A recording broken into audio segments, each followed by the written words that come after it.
Therefore, when you try to change anything, you have to know that you have to have a degree of graduation, tadarruj. That is part of the maqasid, maqsid of tadarruj, they call it. Maqsid of tadarruj, the purpose of graduation. So if you try to change anything, you have to go gradual. And that is, that is why in the Quran you are talking about, the prohibition of alcohol in the Quran. It was gradual, it was in steps. This is no naskh or anything. It's just a gradual change in the society. It's not about naskh. It is about making a gradual change. And this is the sunnah. This is how you can make any change in any society. You cannot take the society one step quickly, because if the curve goes like that, it will fall just like that. And this is what we see in anything, in a stock market, in the heartbeat, in anything with a cycle, in the breath. And if you take a quick breath, it will end quickly, you see, because there is a wisdom in that kind of cycle. And therefore, if the change happens abruptly, it will go down abruptly. If you memorize the Quran in a week, you will forget it in a week, I promise you.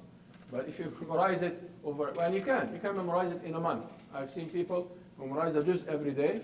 1 month, they make a big party and memorize the Quran. And then after 2 months, it's done, it's finished. You can't do that. You can't. Whatever, because the person put 24 hours for 30 days and memorized the whole Quran. But then after 24 hours and another 30 days, it's gone. Because you went up so fast. That's why you go down right away. And that is why in the Sunnah of the Prophet ﷺ and in the Sharia, when there are things related to change, the laws of change have to be cyclical. They cannot, so in the Sharia gives us something that is related to changing a society.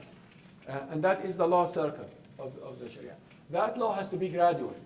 You cannot just simply tomorrow, in America, if you can, tomorrow the legislator decides, okay, no alcohol in this country, that's it. It's not going to happen. It's not going to happen. You have to start, even if you are an Islamic person coming from an Islamic view, you have to start to change things. Because once you do that, no alcohol. Everybody, like we will put you in prison for good if you drink, okay? You will have, how many people will die tomorrow because of addiction or whatever? You can't do that. Because now life is more important than intellect. Then you will compromise the levels of order in the Sharia. And that is exactly the fatwa, they call it fatwa al-mudmin, the fatwa for the addict. If somebody is addicted to something, you cannot just simply take it away from him because it's haram. No, you can't do that. The fatwa, the right fatwa, and every scholar agreed to that, is to give him a little bit until you wean him out of his addiction. You cannot just simply make him die over addiction, because the addiction is bad, but that is worse, you see. So that is the wisdom behind the cycles. And these cycles are also important in understanding the prayers, in understanding the fasting. Why did Allah subhanahu wa ta'ala make our fasting according to the lunar month and not according to the solar month, even though the lunar month changes over the solar year? So that we go through a cycle. Like in my lifetime, I fasted over the winter, I fasted over the summer, I fasted when the day was very nice and short and when the day is very long. So I experience both. I'm going through the cycles, so there is a wisdom behind, there's a maqsid. Why we go lunar, even though lunar does not have anything to do with the weather, and the weather has everything to do with fasting, you see. but so that sometimes the weather is good and the day is short, and sometimes the weather is bad. And it repeats in my life. So these long days, this year, I'm in America, this is, 15 and a half years. In other years, I live in other places in the summer. So perhaps in the summer, I live, they say, somewhere in Argentina, whatever, people this year are fasting 9 hours. That's it. So if one of those years you happen to work in Argentina, and your family is fasting 15 hours, you're fasting 9 hours, that cycle in your life means something, teaches you something. Okay?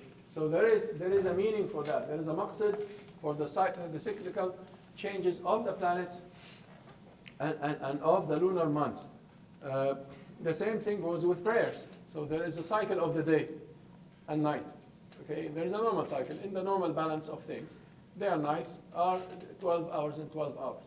But sometimes, in extreme cases, the cycle is not like that. So we apply the cycle. So, spend the summer sometimes with relatives in the Yukon, up there, the Canadian Yukon, which is the Canadian Alaska, for the Americans, close to Alaska anyway. Now, the sun doesn't go down, okay? So, July, I guess, 21st or whatever. So the sun goes up, and then it goes down after 2 days. So am I supposed to wait and not pray Maghrib and not break my fast until the sun goes down? I can't do that. Then I go back to the general law, which is the cycle. So scholars in that particular, and that's the opinion I personally take when I go there. Okay, bring the calendar of Mecca. When is Fajr? Pray Fajr. Even I know the sun is up, but I'm not going to wait for the Fajr. It's coming after 3 days, whatever. And when is Maghrib? Here's Maghrib. Oh, the sun is up there, like just a little bit down the horizon. But I'm breaking my fast. What can I do? Because the issue, the default, is the cycle. It is not really the sun. I don't worship the sun, I worship Allah subhanahu wa ta'ala. And it is about praying. Some scholars said no, they have to wait until they go to a Muslim country. But that kind of thinking is a thinking of non-locals. What if there's some Muslim person living up there? And there are some people out there in Anchorage and Whitehorse and these places, Yellowknife, all of these northern cities. People live there, and some of them are Muslim. What are they going to do? They take a trip to Africa in order to fast? We can't afford that. It's not realistic. You have to go back to a higher level, which is the cycle. Okay, guys, the point is, the maqsid is to fast in a cycle and to pray in a cycle. So take Mecca, because Mecca, there is a wisdom behind Mecca. It's very middle. Rarely above 12 hours or below 12 hours. It's always. So it's 12 hours. Just take 12 hours. I was asked last week, some people really in the north, I said just divide the day 12 and 12 and pray. Oh, khalas, I'm fast. So that is one way, or the other way is Mecca. But I knew that they wouldn't have access to the information that easily and stuff. So anyway, just to make it simple, this is Sharia Ummiyya. Sharia is for the illiterate. So a very simple person, simple-minded, doesn't even know Mecca or whatever, new Muslim, something. You can't tell them, okay, go look at Mecca. They don't know where to look for that. So just to give them the simple basic rule, 12 hours and 12 hours, and divide your prayers and divide your fasting accordingly, and you're good to go for today, for this year. Next year we'll talk about it. So that level of abstraction of the Sharia is very important when you think about fiqh, because this is what fiqh is about. And these cycles, always there are cycles within the cycles. That's another thing. So the stock market doesn't do that. The stock market does that. Right? What are these? These are cycles within the cycle. And there are cycles within the cycle. Right? And we need to understand that in the change of human life. If we're going to apply the Sharia to life, you have to know that as the trend grows, the details are going up and down, but the trend is growing, right? I am growing, alhamdulillah, for example, in memorizing the Quran. But sometimes I forget and sometimes I remember. But I'm growing in doing that. I'm growing in knowledge. But sometimes I have less knowledge, sometimes I understand more. But there is a curve as long as the trend is going up, right? And that trend applies to the weather, applies to global warming and ice age, applies to stock market, applies to wars and peace and civilizations and health and wealth and everything. And Allah subhanahu wa ta'ala is teaching us that in the Quran as a higher wisdom, as a maqsid. Okay, the Sharia with its spiritual side or legal side or ethical side is not supposed to contradict with that. It's not supposed to contradict with the cycles of war and peace, of again global warming and ice age, and so forth. Like these are things that happen. naturally. Of course, we are increasing the global warming. We are contributing, we are making the curve go like that. If you ever seen, of course, you have seen, what's his name, Al Gore's presentation. His curve that he's showing for the global warming is that curve. That we are pushing the curve too high. It is going to go global warming at some point and then ice age anyway. This is natural. But we are pushing it too much. And because we push it too much, the global warming will just go like that, and then we have an ice age. Because the curve, we're pushing the curve too high, and then it will go too low. So that is something that we need to understand. And that is why, if you want an Islamic approach to the environment, yeah, of course, Islam cares about not pushing the curve too high, cares about global warming in its ethics. So if somebody asks you, what is the Islamic environmental ethics like? Do you care about this global warming and ice age? Don't tell him no. Tell him yes, we do, because we think that everything has to be in graduation. So if we're going to push the environment that far, and we lose forests and all of that, yes, we normally lose forests. But if we're going to push it that far, then it will go down very fast, and this will cause a lot of harm. So yes, we are totally against the expedition of global warming that far, and so forth, and the contribution of the pollution of the earth, etc., etc. So yes, we are from that perspective. Any questions so far? Yes, we start with the floor. Looking at it. No, go ahead. No, I was going to say if we'd take the 10 break. Oh, break. Okay, then. So just, is this agreed upon, these ideas of cycles and graduation and of processes and things? Because I've heard certain quote unquote like revolutionary groups say no, they're not doing it right. It needs to be, you need to call to this immediately, kind of a thing. So I'm just saying, do they have any basis? Is this their? I guess it's lack of fiqh. Yes, are you asking me, are scholars, fuqaha, agree on this? Yes, they do. That's part of the, I'm perhaps giving a reading of what fiqh is about. It's my reading. It's not, I'm not quoting a book of usul. But from my experience with the books of fiqh and the scholars' writings, yeah, they agree on gradual changes. Revolutionary groups, they lack fiqh, they lack understanding. Because when you push something that far, it will reverse that far, You're not going, but sometimes you need to push things. But that's the exception, not the rule. So the question, are these agreed on? Yes, they are, of course. The purpose of graduation is something that every mufassir who talked about the verses of riba and the verses of alcohol and the verses that banned things in Islam. Riba was banned over 4 stages, alcohol was banned over 3 stages, etc. All the verses. So people in the mufassirin, when they talk about that, they say that this is a graduation in order to حمل الناس على الحق بالتدريج. They say to bring people to truth in graduation. This is something that is part of the mature understanding of fiqh. The problem is that sometimes we don't look at fiqh at that level, and we deal with the illiterate fiqh but we're not all illiterate. If the person is totally illiterate, yeah, give him or her a very simple thing to do and to think about. But if you are activists and thinking about law and policy and so on, as we introduced ourselves yesterday, then we have to think at that level. We cannot be simplistic, make a revolution. No. But sometimes you have to push things. Revolutions, for example, are like that. And they have their, the curve will go down and up, but the trend is rising. And the trend had to rise because you see, before the revolutions, we were really here. We were here. I'm talking about the Arab world. And we really have to go up. So to push it up, yes, you have to have something like that. That is very normal. That is normal. So yes, a revolution is an abrupt change, and it will cause havoc, and some people die, unfortunately, and all of that.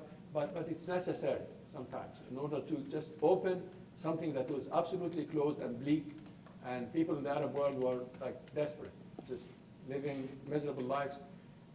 The month before the start of these revolutions, I was in different Arab countries, and people were really, really desperate. There was a general atmosphere of just being miserable. And you are you don't know what to do. Or, jump in any taxi, they fight with you. Give him anything, he will also not like it.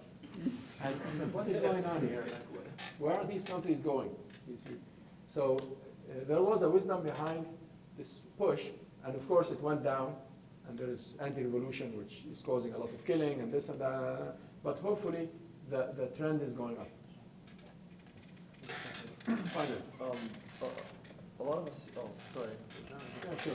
A lot of us here, you know, are educators by force and are forced into positions of giving talks or khutbah or whatever. And one issue that we personally face is how to convey this concept of an objective-oriented approach when teaching and when discussing issues with people that are not at the level or I won't say don't have the capacity, but you know, they haven't been exposed to this kind of thinking. So they take very literalist approach, and when you try to discuss something with them that's not like that, it's very tough to get this message across. So how do you balance the Sharia for the Ummiyin with discussing things that are objective-oriented in nature, if that makes sense?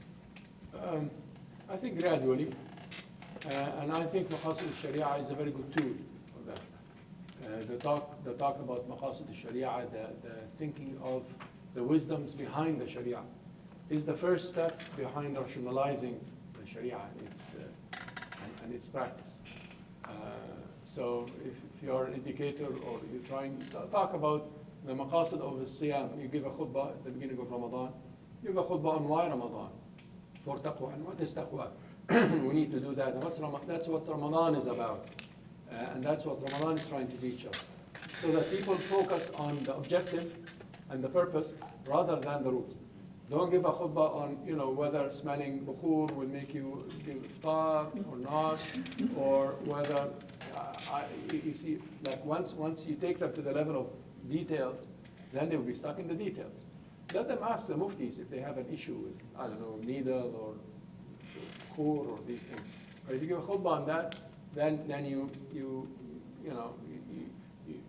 enforce and reinforce the mentality that is the partial mentality, the partialistic mentality that looks at partial things and not the big picture. So I would say make your education about the big pictures. Always take a value and give the khutbah on it. Patience, perseverance, thanking Allah, taqwa, you know, this. Don't talk about the fiqh as details. Go as high as you can in terms of the meanings. And I think that pushes the purpose-oriented kind of approach to Islam, which is the rational approach that could take you out from literalism. When I come back, inshallah, we'll talk about literalism versus purposeful thinking. And the way to go towards the purposeful thinking is to reject literalism at the beginning. So we'll do that, inshallah. Jazakallah khair. Yeah, again, jazakallah khair for all of you guys for coming out again for today. Inshallah, just a couple announcements. We'll take a 5-minute break now, and we'll continue on for another session, inshallah, before we break for Dhuhr. Just keep in mind for the hashtag divine intent, inshallah, if you're also following on that on Twitter as well. And also, I want to bring attention to your note, inshallah. This will be for later on, but the last 2 pages are a review or their evaluation for the course itself and for the instructor, inshallah. So they're in your booklets. Again, we'll have time at the end, inshallah, but please do take that note, inshallah. We'll have that as well. Jazakallah khair. So inshallah, in about 5 minutes, we'll reconvene, and then we'll get started. 5 minutes? 10 minutes. 10 minutes. 10 minutes.